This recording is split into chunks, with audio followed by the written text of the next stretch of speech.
Hi, everybody. For those of you who haven't met me, my name's Keith Tanner. My focus here at Flyin Miata, amongst other things, is on suspension.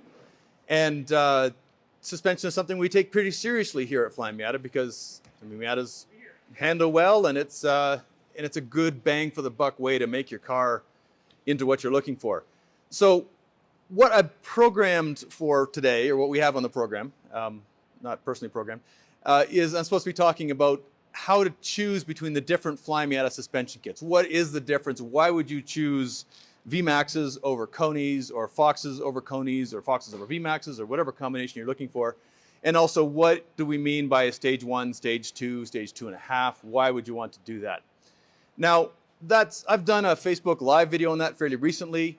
I work well with questions. So if you have questions about something, especially if they're more generalist and not necessarily your very, very specific, I'm going to be taking part in the Baja 1000 and I'm doing this, and please, I need this particular kind of shock. Feel free to hit me up with them. We will be bringing in questions from the live audience as well that we have online. But this is an interactive presentation, so feel free to interact. We'll be doing this for about 45 minutes, and then we'll feed you all as a reward. So. First, I will start off with a definition of what we call a stage 1 and a stage 2 suspension. Many of you may be familiar with this. I apologize for covering familiar grounds, but stage 1 and stage 2 are not necessarily more aggressive. They're not necessarily one being streetable, one not being streetable. It's simply a matter of what's included. A stage 1 suspension is basically springs and shocks. We sell springs separately, we sell shocks separately, but really because they are a matched set, we consider this to be four of these, to be a stage 1 suspension. A stage 2, we add in sway bars. So this would be stage 2. Again, we get 2 sway bars in almost all cases, not all. But this is basically a good matched handling upgrade, sway bars that are a good size and good rates to match with the springs that are bundled with them, and shocks bundled with that. So it's basically a way to take the guesswork out of what it is you're bolting to your car, what it is you're buying, because there are so many people selling suspension parts at so many different price points out there. It can be difficult to make sure you get a good one. I mean, there's a lot of money you can spend on suspension, and it's a pain in the butt to install, so you want to make sure that you do buy matched sets or matched parts if possible, and that's what we do with our stage 1 and stage 2 program. The 1.5 kits, if you have an NA, we also have stage 1.5 and stage 2.5. And what that is we're addressing a very specific limitation of the NA chassis, and that is the rear suspension travel. We have our purple shock, our extended rear shock mounts that basically gives more compression travel to a lowered car. If you've got an NA, you know exactly why I'm talking about this. Those rear shocks bottom out so easily. And so what this does is that gives you an extra 1 3/8 inches, something like that, of compression travel. And so when we bundle that with a stage 1, it's a stage 1.5. When you bundle it with a stage 2, it's a stage 2.5. And that's as simple as it gets. That's only an NA thing because only the NA has this very specific limitation. Any questions so far? There will be a test. No, okay. So that's the basic. That's why you'll see stage 1, stage 2 on the Flyin Miata website. It's basically stuff that we've packaged together for you. Now, the more common question we get, and we do get questions all the time on our customer support team, is what suspension do I want for my car and for my use? And are you guys hearing this okay? Just let me know, if you can't hear, look sad, whatever. We offer a Koni and FM spring, and obviously stage 2, whatever, but a Koni-based package for every generation of Miata, and we offer a Fox Racing-based package for every generation of Miata. For the NAs and Bs, we also have the VMAX option. So I'm going to go through the general intent of each of these, what they're for, what we think they're best at. The Koni FM Spring one is the one that you put on your forever car. I mean, that's the one that you can drive across the country. It's the one that is very comfortable, but it still has the performance. If you want to drive from Colorado to Laguna Seca, run around Laguna Seca for a while again, and then drive home again, this is a very, very good setup for that. The Koni shocks also come with a lifetime warranty, so there's your forever car thing again. I have a car in my personal collection that has a set of Konis that are well over 20 years old. They're working just fine, but if they weren't, I could get them replaced. So that's one really, this is just a very, very good, easy to live with setup, but it still gives you good performance. When we get into the Autocross Awards later today, the car that set the fastest time of the day was running on a set of VMAXs. So never mind that. That was going to be so slick, wasn't it? Oh, I got you fooled there. But we do run these on a lot of our personal cars. I mean, I have tracked these things on tracks all over the country. It gives a very good controlled setup at a very good price point. And like I said, you get that reliability of Koni's engineering. They are adjustable. The yellows are. So you can fine tune the ride quality where you like it. Generally speaking, we will give you a suggested setting that works well with our springs, because the purpose of the shock is to control the springs. And then you can tweak flavor to taste as you like. You will notice that we do offer the orange Koni STRT shocks.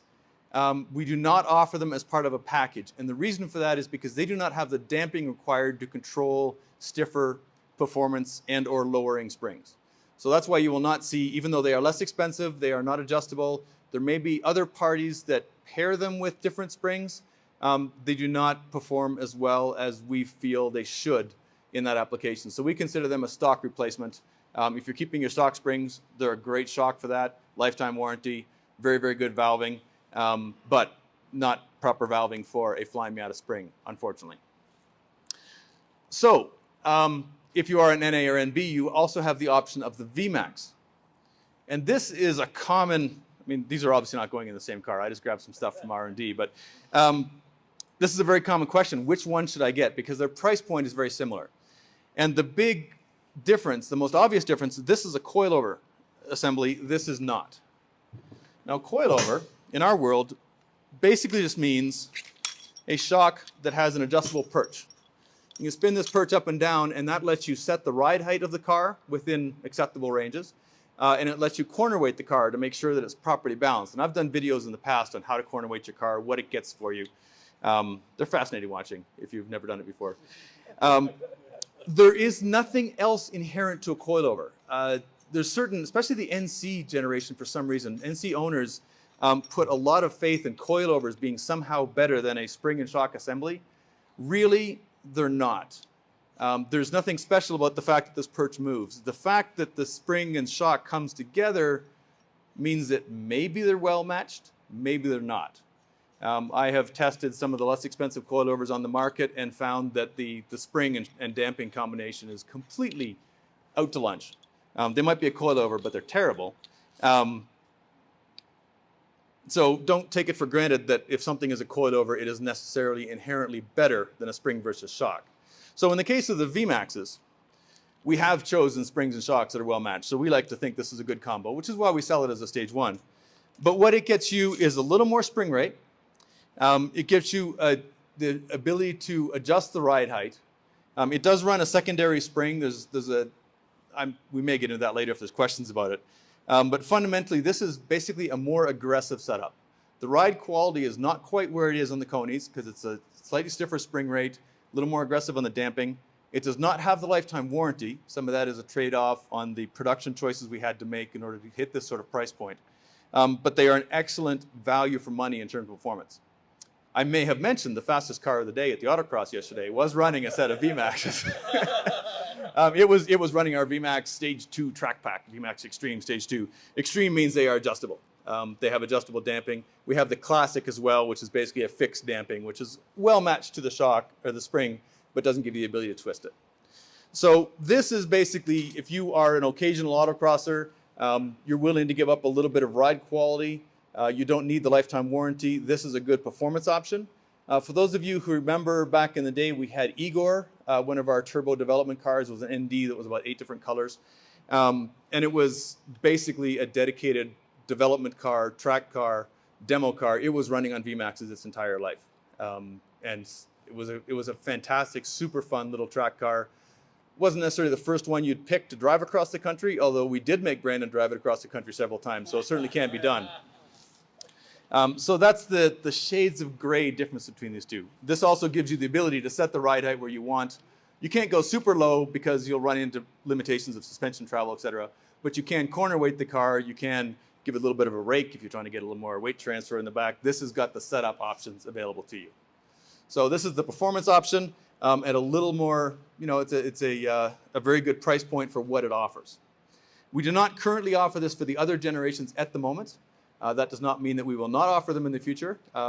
We are constantly evaluating suspension options here at Flyin Miata. We actually had to go and put Flyin Miata suspensions back on a bunch of our cars for the summer camp this weekend, just so you didn't catch us with our pants down with something else on a car.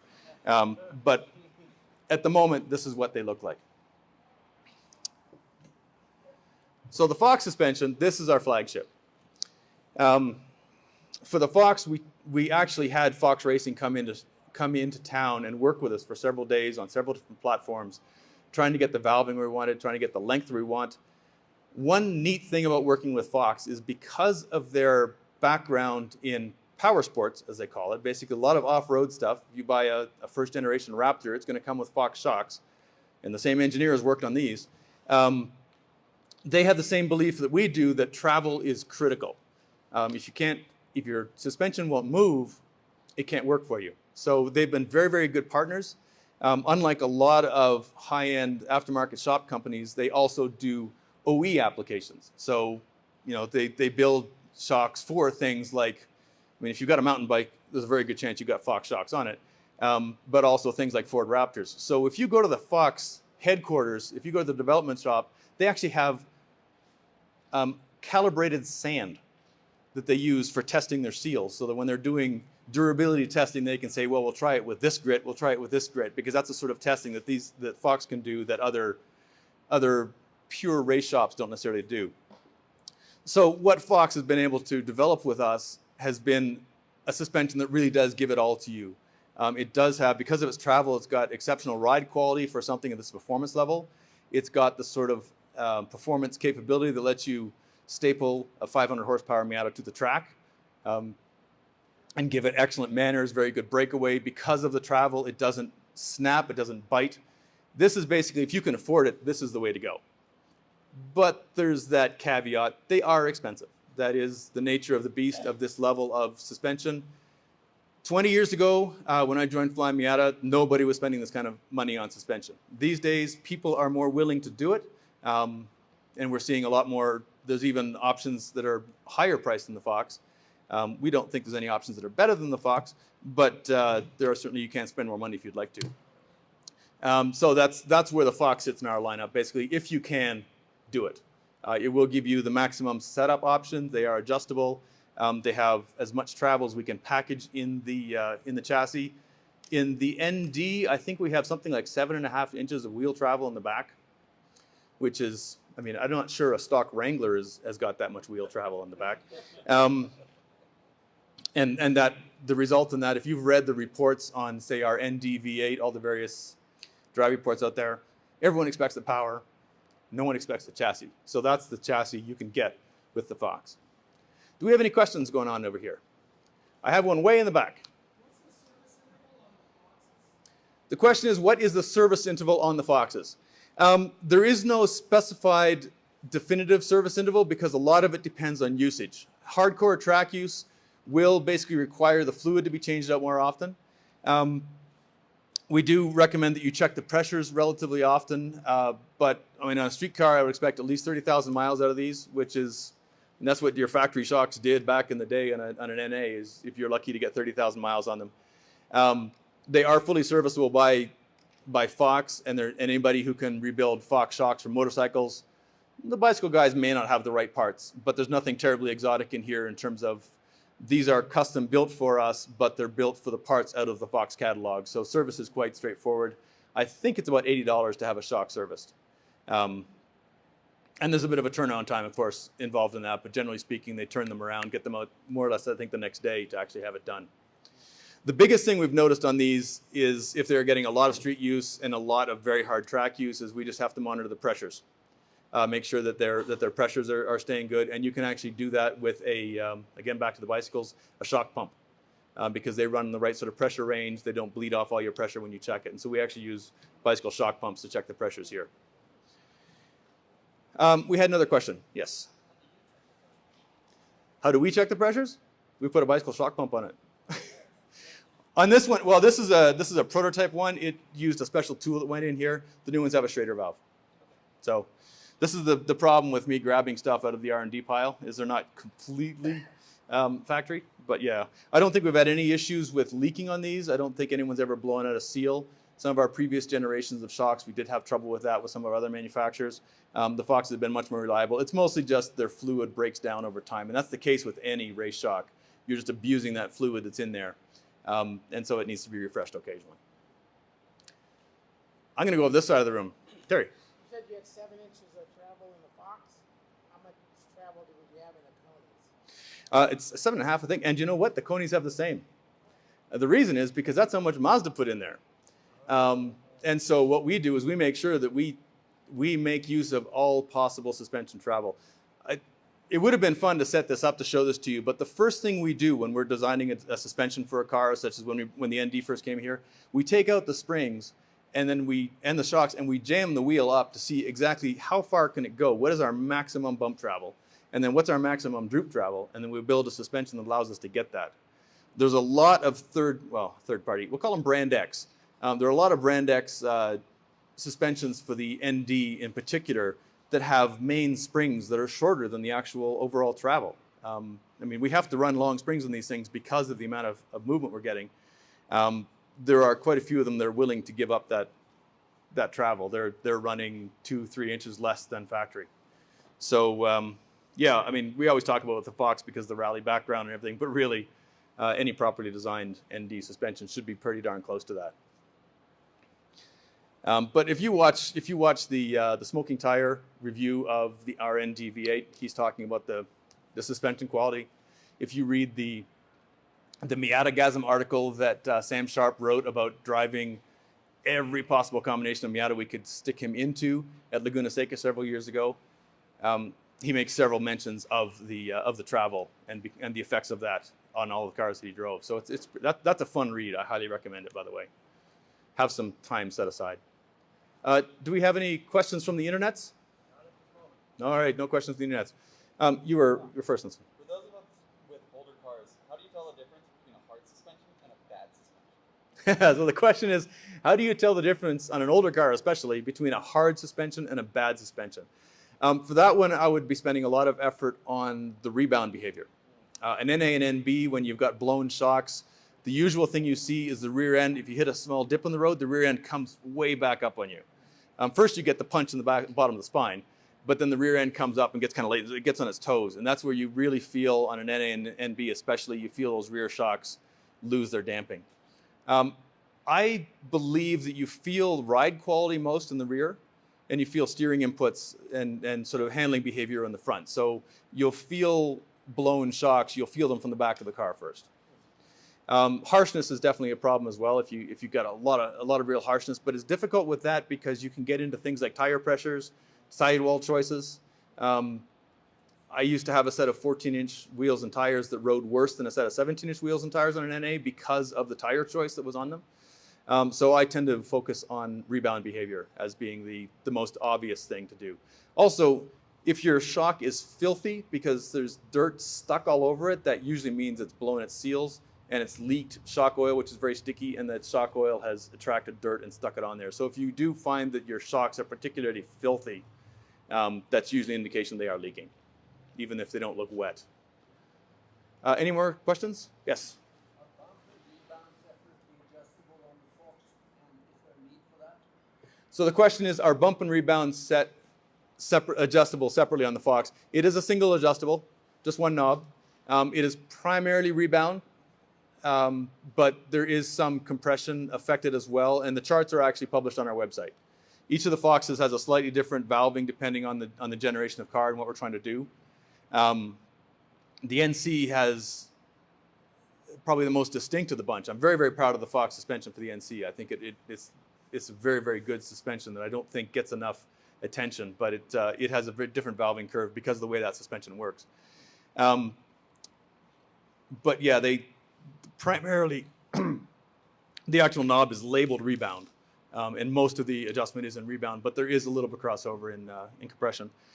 The The VMAXs and the Konis are very, very similar. The Konis, I think, are purely rebound, and the VMAXs are almost exclusively rebound adjustment. So that's where you see most of the difference. Compression, we like to let the spring take care of most of the compression work, and then the shock takes care of controlling the spring. So that's one reason you might find that some of our spring rates are higher than you may see elsewhere, and that's because we're not relying on the shock to be a spring. We're using the spring as a spring and then using a shock as a damper.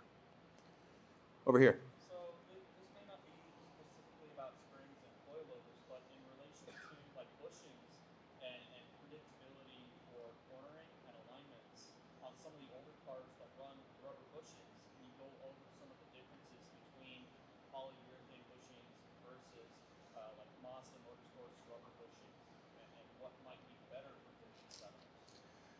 Okay, so the question on that one, and what I might do is table that one a little bit and see if we run out of the shock and spring setups later, but he's basically asking about poly versus the choices of bushings that are out there.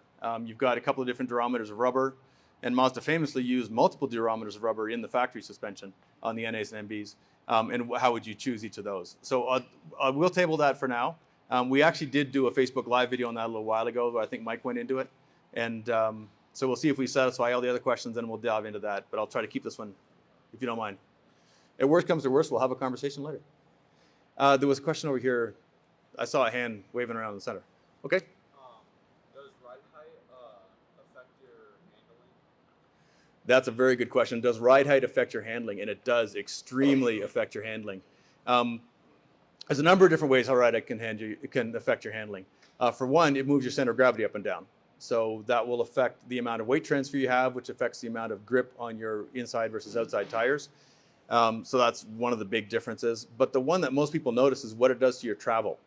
The lower you have your ride height set, the sooner you will run out of travel. Like the less movement you have before you run out of travel. And so therefore you have to run a higher spring rate to keep off the bump stops. It's one of those things that for years we have had a different concept than a lot of other people, but we tend to run a lot of stiffer springs, especially our Flyin Miata springs, because we're trying to keep you off the bump stops. It's paradoxical, but running a softer spring can lead to much worse ride quality because it's fine, and then you slam into the bump stops, which have extremely high spring rates, and you get punched in the bottom of the spine. So the lower your car is for a given amount of travel, the stiffer a spring rate you have to have in order to be able to absorb those bumps and still stay within the active range of the suspension. And that's also why we put so much focus on travel and why we offer things like these little purple shock mounts that give you more compression travel before you run out. There are some more subtle things that ride height does to your handling as well. Because the ride height affects the amount of weight transfer, which affects the amount of grip, you can actually use it to fine-tune oversteer versus understeer balance by raking the car. If you raise the back up a little bit, you'll get more weight transfer in the back relative to the front. That will actually decrease your amount of rear grip, and so you'll end up with a little bit more oversteer. So you can actually play games with rake. Of course, that also comes into things like aerodynamics, and it gets very interesting. This is why I love handling stuff. But yes, ride height, huge difference on your handling quality, especially if you're running out of travel. On an NA and MB, if you run too low, you're okay until all of a sudden that rear bottoms out and your rear spring rate spikes up, and all of a sudden you're looking out the side window trying to dial in counter steer as fast as you can. It can be quite unruly if you run out of rear travel in the middle of a corner. Over here.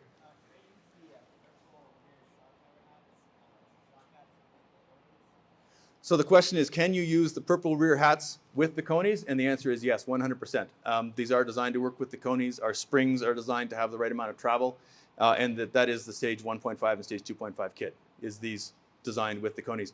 They don't work with the VMAXs because the VMAXs run a slightly shorter body, which means that we get into coil bind problems. And well, not just coil bind, we also get into trouble with suspension parts hitting other suspension parts that aren't supposed to hit suspension parts. So that's why we don't offer that package. But yes, 100% with the Koni, that is our recommended application. And by the way, this particular set that I'm waving around is a scratch and dent that's going back on the table back there after I'm done this presentation. So if you are looking for a discount set of these, there is one set. Any, oh, way in the back over there.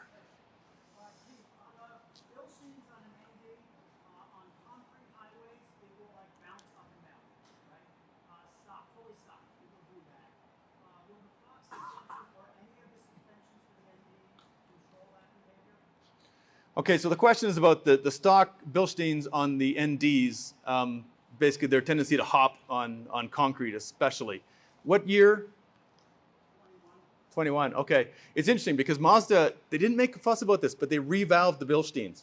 The RF's got we call them version 2s from the start. The soft tops didn't get them until 2018. So the 2016, 17 soft top cars with the Bilsteins have a different Bilstein than is used in the others, and it's considerably higher damping, to the point where we actually say you can put our springs on them, and that'll actually settle them down. It'll make the car ride better because it gives the shock something to do.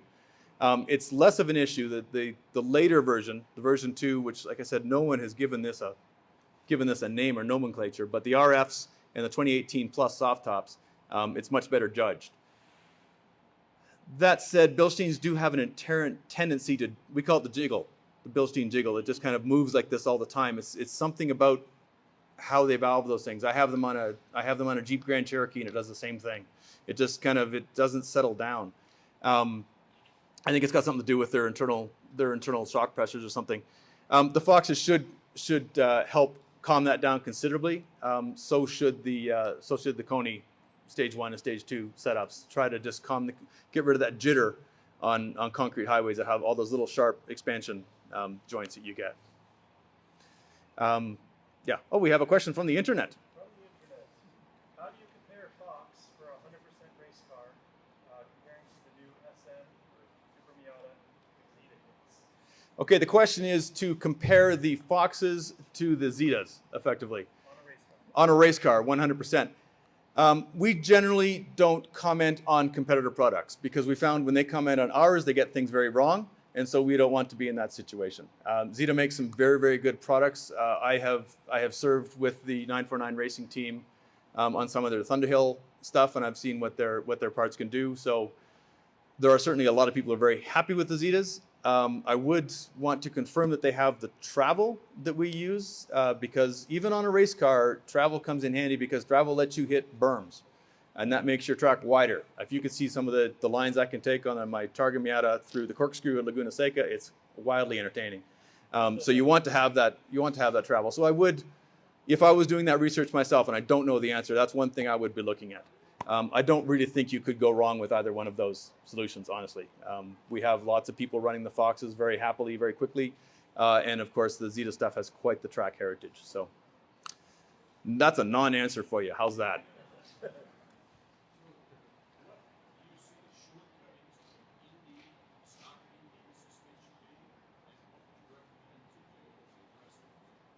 So the question is, what are the shortcomings of a stock ND suspension, and what would I do?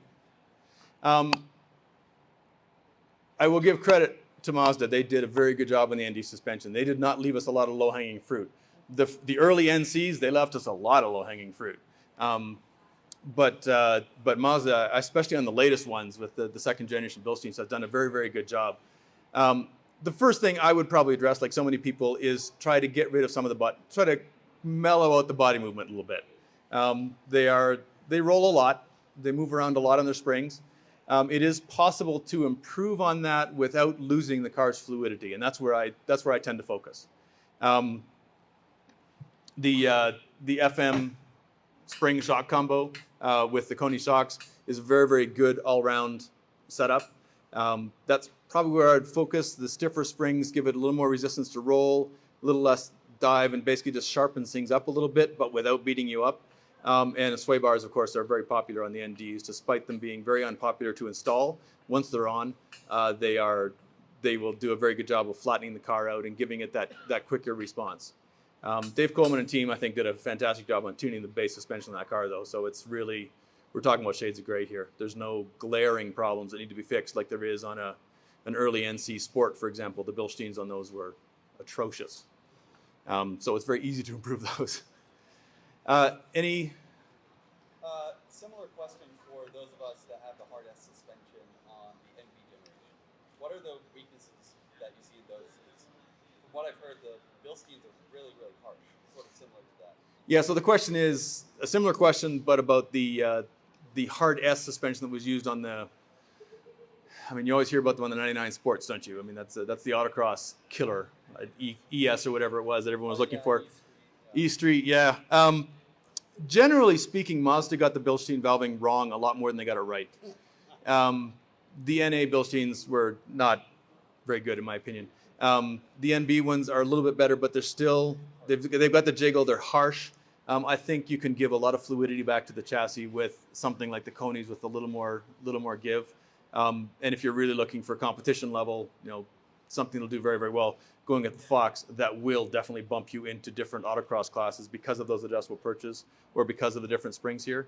But if you're willing to go up an autocross class, I think you can very much improve the chassis, get it out of the bump stops a little bit more, and just add the fluidity to get rid of that harshness. If you're looking to keep the stock springs, would you recommend the Koni STRTs? If you're looking to keep the stock springs, the STRT would certainly work. It would be a good match. It doesn't give you the fine tuning, so if you are doing performance stuff, a common trick with the Konis with their adjustable rebound damping is to crank them way up for autocross, because after the first couple of turns, you've sort of jacked the car down and you've effectively lowered your car without cheating and using lowering springs. I mean, Miata drivers have been doing that in autocross for 30 years. But the STRT would be a very competent, especially for a street bias setup, replacement for that. And a set of good bump stops as well. The NB did come with better bump stops than the NA from the factory. And all of our spring shock assemblies, by the way, come with bump stops because they are critical to how a car moves. But yeah, refreshing the bump stops. I mean, on some of the generations of NB, they actually literally fall apart. Yeah, you'll go and take the shock out and there'll be some red dust in there. I think it's the rear of an NB2. So yeah, whenever you're in there, it's worth refreshing the bump stops just because they do die over time. Everything else? I think you sort of answered it. How would you just characterize the difference between stock Bilstein and the Koni? Better damping, better rebound, what? Are we asking about a specific generation? What year? The NC1 08. Okay, the NC1, yeah. So the question is, how would I characterize the difference between the stock Bilsteins and the Konis, and specifically with reference to the NC1, the early NCs? I found those particular Bilsteins to be heavily underdamped. The car was floaty. It didn't have full control over its springs. Even driving in a straight line, it kind of was all over the place, not a lot of stability, and the Konis add that. It adds that rebound control. It lets you get on top of the springs, control the springs, and it just settles the whole car down. Mazda improved the Bilsteins considerably. The 2013 clubs, 2013 and later NCs had much better valving in the Bilsteins. I'm not sure what they were thinking about the early generation, but yeah, that's where you would lose the floatiness. You'd get a lot more stability.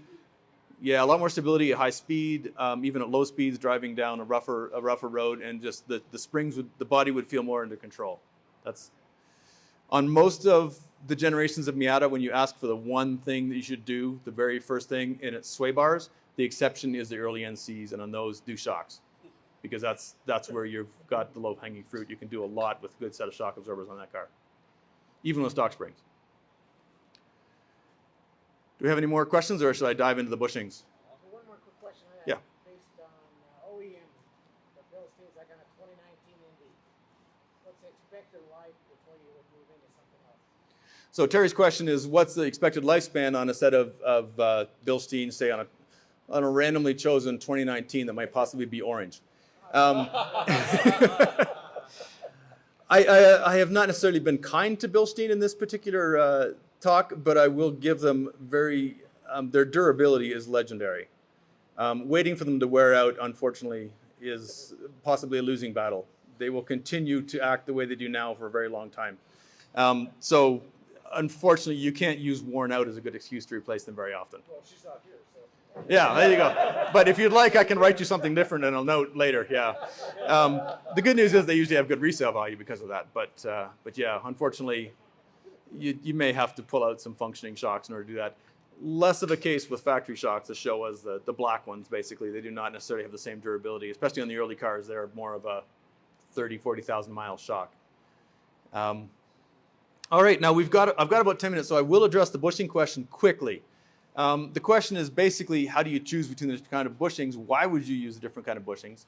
We sell effectively, I think do we sell Mazda replacement ones or just the ILs? Just the ILs, okay. So we sell We sell a slightly stiffer rubber bushing that's equivalent to the Mazda competition ones, or Mazda Motorsports, as they call them. We also sell some polyurethane bushings as well. Bushings are interesting because they work differently. A rubber bushing relies on the actual rubber to flex. The bushing is bonded on the outside, on the inside, and you're actually twisting that rubber every time the suspension moves. So it's actually got a spring rate, which is why we suggest when you do change your springs, if you're changing the ride height, you need to relax those bushings, especially on the NCs and NDs. Otherwise, they're going to try to lift the car back to where it was. So you have to sort of loosen all the bolts that go through the bushing, abuse the car a little bit by bouncing it, and then tighten them up again so that they settle into a neutral position. So they've actually got a little spring rate. It's a neat little thing. Polyurethane bushings act more like a bearing. They have a polyurethane outer casing with a steel sleeve inside, and that sleeve, the polyurethane pivots on the sleeve. So it's more like a bearing and less like a bushing. The end result is it doesn't have a spring rate, so you don't get, you will sometimes even see cars drop when you put poly bushings on. They should move very, very freely, so you don't have that sort of increasing resistance to movement that you get with rubber. But there's also no flex in them to absorb vibration. So you'll generally get more high frequency vibration through them, but you'll get a very supple feeling suspension until they run out of lubrication and they lock solid, in which case you will get a very uncomfortable suspension. Because of that need for maintenance, we consider them a race car part. In the real world out there, they generally are high maintenance. They don't necessarily squeak, they start resisting movement quite a bit, and that can lead to a harsher ride. It can lead to decreased traction levels. I mean, if you can feel a harsh ride, that means your tires are having trouble staying in contact with the roads, so they're not hanging on as well as they could. Sometimes you'll find out about when you put the car up in the air and the rear wheel doesn't drop, or the wheels don't drop. So we consider them to be mostly a competition one just because of the maintenance. Even if you put a Zerk fitting in there to try to squirt some new grease inside, it doesn't necessarily make its way into the interface between that steel sleeve and the polyurethane bushing. There are poly bushings that act like rubber ones. I think Polybush in the UK does that, and I believe they sell Mazda bushings, but I don't think anyone sells them in this country. But it is more of a rubber style. So generally speaking, we will recommend rubber bushings for cars that are driven on the street and aren't pure competition cars. The Targa Miata runs rubber bushings. I think every Miata at Flyin Miata, except for maybe Elvis, runs rubber bushings. But that lack of deflection gives you much more precision in the suspension, which is why people like them for race cars. Bushings are one of those places where if they are worn, if they are getting haggard, that will make your car feel loose. It'll make it feel, when your car feels old, it's often what you're feeling is worn out bushings, because you hit a bump and control arms move in ways they're not supposed to. Things kind of rattle around in a way they're not supposed to. So if you've got an NA that's got more than 100,000 miles on it, or an NB with more than 100,000 miles on it, in particular, a set of new rubber bushings can actually make it feel considerably better. Even if you've got all the chassis stiffeners in the world and the car still feels loose, a lot of it is bushing condition. They're high effort to change, but they're well worth it, and they are consumable over the long run. So I think that's about it for time. Do we have any more questions from the internet? No more questions for the internet. We have done it. Oh, we got one over here. You have more questions than the internet does. Congratulations. Do you all sell grease for that poly bushing separately? All of our poly bushings come with grease. I don't know if we have a part number for separate grease. We've changed poly bushing suppliers a couple of times over the years, and I've kind of lost track. A good silicone-based grease generally does the trick. I have used in the past, I've used Silglide. It's a brake lubricant, but it's a high-temperature silicone-based grease because that tends to stick around a little bit more, be a little bit more waterproof than just throwing some wheel bearing grease in there. Marine bearing grease gets suggested a lot. I've not had as much luck with that. I like the silicone-based, the Silglide stuff. Plus, it's got this really cool sort of purplish sheen to it. Looks really neat. But the supplier, the vendor, the manufacturer of the bushing may offer new lubricant. Some of the manufacturers, their off-the-shelf lubricants don't work as well. Super Pro, I have found that their lubricant seems to last longer than most others. So if you can find lubricant for Super Pro bushings, as a replacement, they're a pretty good one if you're not using Silglide. So, all right, so I'm going to wrap it up. We do have food coming outside there. We'll be feeding you shortly. And then we have another, I think it's new products is up after lunch. Is that right? There's one more. What are we doing after that? Mike and Nick's, I don't remember. All right, we're going to have Mike and Nick's extravaganza after lunch. Yeah, there are two favorite Miata mods. Favorite Miata modifications. All right, you get to find out why these guys do what they do and what mistakes they've made over the years. Thanks for your attention, folks. I appreciate it. If you do have more specific questions, if you want questions about your car, what you should do, any of us here are happy to talk to you about that. We have a lot of experience in a lot of these chassis, so we can hopefully answer your very specific questions. Thank you very much.